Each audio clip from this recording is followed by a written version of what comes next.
Hi മക്കളെ, എടാ നമ്മുടെ സ്കൂൾ ലൈഫിൽ ഏറ്റവും കൂടുതൽ നമ്മൾ പിന്നീട് ഒരു 10 വർഷം കഴിഞ്ഞാലും ഓർത്തിരിക്കുന്ന ഒരു സംഭവം അത് സ്കൂളിലെ ടൂർ തന്നെയാണ്. വർഷത്തിൽ ഒരു പ്രാവശ്യം ഉണ്ടാവുള്ളൂ.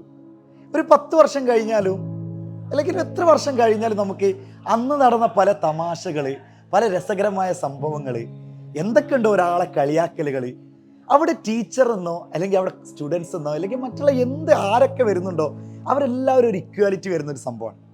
ശരിക്കും ഞാൻ പറഞ്ഞുകൊണ്ട് വരുന്നത് ഒരു പ്രസ്താവന ഇറക്കിയിട്ടുണ്ട് നമ്മുടെ വിദ്യാഭ്യാസ മന്ത്രി. ശരിക്കും കൈയടിക്കേണ്ട ഒരു സംഭവം തന്നെയാണ്. മറ്റൊന്നുമല്ല, സ്കൂളിൽ ടൂറ് പോകുമ്പോൾ ശരിക്കും ഒരു 300 കുട്ടികൾ അല്ലെങ്കിൽ 100 കുട്ടികൾ സ്കൂളുണ്ടെന്ന് വിചാരിക്കാം. സ്കൂളിൽ ഓരോ ക്ലാസ് റൂമിലും അല്ലെങ്കിൽ 2 ക്ലാസ് റൂമിലൊക്കെ ആയിട്ട് ഏകദേശം ഇത്ര കുട്ടികളുണ്ടെന്ന് വിചാരിക്കാം. പക്ഷെ എല്ലാ കുട്ടികളും ടൂറ് വരാറില്ല. ഒന്നാമത്തെ കാരണം വീട്ടിൽ നിന്ന് വിടൂല എന്ന് പറയും. എന്നാൽ അത് മാറ്റി നിർത്തിക്കഴിഞ്ഞാൽ രണ്ടാമത്തെ കാര്യം എന്ന് പറഞ്ഞാൽ സാമ്പത്തിക സ്ഥിതിക്ക് അനുസരിച്ച് തന്നെയാണ്. നമ്മളെപ്പോഴും ഇപ്പോൾ എനിക്കറിയാം, ഞാൻ എൻ്റെ ഒരു 10ാം ക്ലാസ്സിൻ്റെ കാര്യം തന്നെ എടുക്കട്ടെ. 10ാം ക്ലാസ്സിൽ എൻ്റെ കൂടെയുള്ള കുട്ടികളെല്ലാവരും ടൂറ് പോകാൻ റെഡിയായി നിൽക്കുന്നുണ്ട്. പക്ഷെ ഞാൻ അത് ഇപ്പോഴാണ് നിങ്ങൾക്ക് വെളിപ്പെടുത്തി തരുന്നത്. അന്ന് ഞാൻ വീട്ടിൽ നിന്ന് വിടുന്നില്ല, അല്ലെങ്കിൽ ഞാൻ ചെറിയ കുട്ടിയല്ല എന്ന് പറഞ്ഞിട്ട് വീട്ടിൽ നിന്ന് 2 ദിവസം 3 ദിവസത്തെ ടൂറിന് ഇപ്പോൾ വിടുന്നില്ല എന്ന് പറഞ്ഞു. ഞാൻ ഒഴിഞ്ഞു മാറി.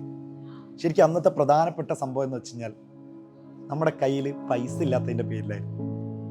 എന്താണ് വിദ്യാഭ്യാസ മന്ത്രി ഇതിനെ സംബന്ധിച്ചൊരു ഇറക്കിയ റിപ്പോർട്ട് എന്ന് പറഞ്ഞാൽ, അല്ലെങ്കിൽ എന്താണ് പ്രസ്താവന എന്ന് വെച്ച് കഴിഞ്ഞാൽ, സാമ്പത്തികമായി പിന്നോക്കം നിൽക്കുന്നതിൻ്റെ പേരിൽ ഒരു കുട്ടിയെയും ടൂർ കൊണ്ടുപോകുന്നതിൽ മാറ്റി നിർത്താൻ പാടില്ല. അത് മാനസികമായിട്ട് അവർക്ക് വളരെ സമ്മർദ്ദങ്ങൾ, അല്ലെങ്കിൽ മാനസികമായി ആ 3 ദിവസത്തോളം അവർക്ക് വിഷമം ഉണ്ടാവും എന്നാണ് പറയുന്നത്. ശരിക്കും ഒരു കൈയടിക്കേണ്ട ഒരു സംഭവം തന്നെയല്ല അത്. ഞാൻ മനസ്സിലാക്കിയത്, നമ്മൾ 3 ദിവസത്തെ ടൂറോ അല്ലെങ്കിൽ 2 ദിവസത്തെ ടൂറോ കുട്ടികളെല്ലാവരും പോയി അവരുടെ സ്റ്റാറ്റസുകൾ നമ്മൾ വീട്ടിലിരുന്ന് കാണുന്നുണ്ട്. ശരിക്കും അത് മാനസിക അവസ്ഥ വളരെ പരിതാപകരം തന്നെയായിരിക്കും. എനിക്കത് ഞാൻ യഥാർത്ഥത്തിൽ അനുഭവിച്ചറിഞ്ഞ ആളാണ്. ഞാൻ അതിലേക്കൊന്നും കടക്കുന്നില്ല.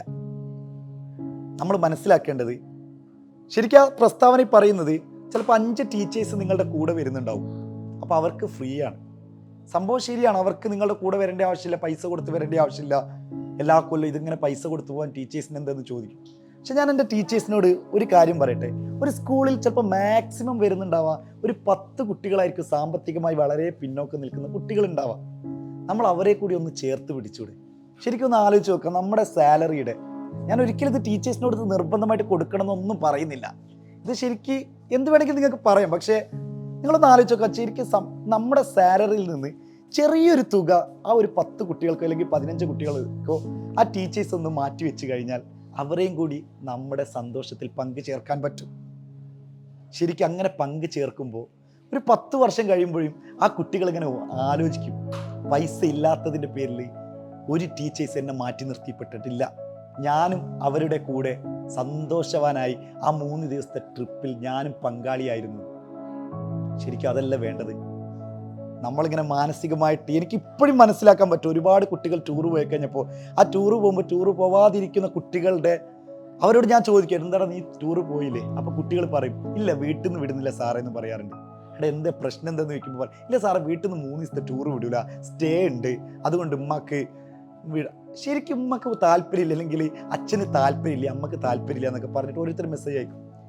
ശരിക്കും ഞാനും ഇതേപോലെ തന്നെ ആയിരുന്നു 10ാം ക്ലാസ്സിൽ നിന്ന് പറഞ്ഞുകൊണ്ടിരുന്നത്. എൻ്റെ അമ്മക്ക് താല്പര്യമില്ല, അല്ലെങ്കിൽ വീട്ടുകാർ വിടുന്നില്ല എന്ന് പറഞ്ഞിട്ട്. ശരിക്കും എന്താണ് യാഥാർത്ഥ്യം എന്ന് പറഞ്ഞാൽ പൈസ ഇല്ലാത്തതിൻ്റെ പേരിൽ മാത്രം മാറിയതാണ്.